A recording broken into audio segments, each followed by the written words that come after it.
My name is Natalie Hayden. I am a survivor, thriver of domestic abuse. My name is Jennifer Mawston, and I am a survivor of domestic violence. I'm Rhoda Barnes, and I'm a conqueror of domestic violence.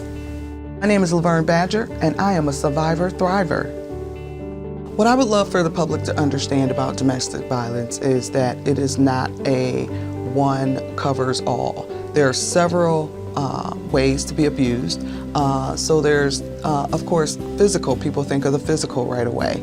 But there's the emotional, the mental. There's social media abuse now. There's spiritual abuse. There's financial abuse. So there are several areas that are covered under domestic abuse. And so I would love for people to understand that just because you're not physically being harmed, that you still can be in an abusive relationship.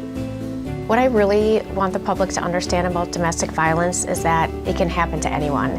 It doesn't matter race or socioeconomic, it doesn't matter where you live, what you do for a living, it can affect anyone. Domestic violence is dangerous. You either survive it or you die from it. And my goal is to make sure that we all conquer, men and women, because women can be pretty dangerous too.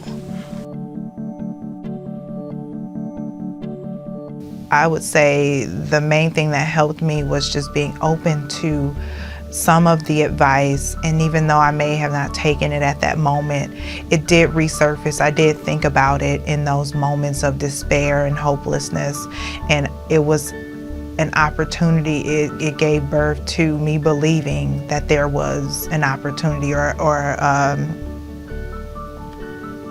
it gave birth to me believing that there was hope for me to see brighter days. What helped me most in my journey is reaching out to women's shelters for help.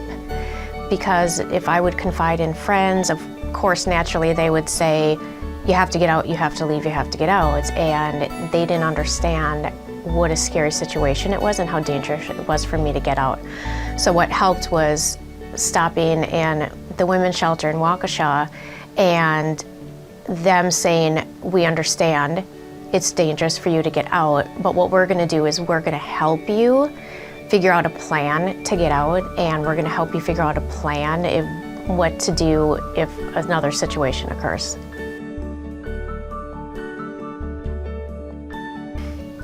The message that I would have for people that are currently in a domestic violence situation is to take it very seriously, to know that there is hope, and to try again, do not give up, and to believe in yourself.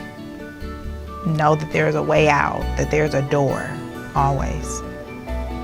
I would say if you're in a current relationship of domestic violence, to get out and seek help. A therapist, psychiatrist, because you're gonna need it. Because all abuse does is burden you down with misery. And our higher power didn't create us to suffer. He created us to live and help one another. If you love someone who's going through this, or have a friend, and just be patient with them. Let them know that you're still there, and no judgment. The one thing that we as victims of domestic abuse feel the judgment already.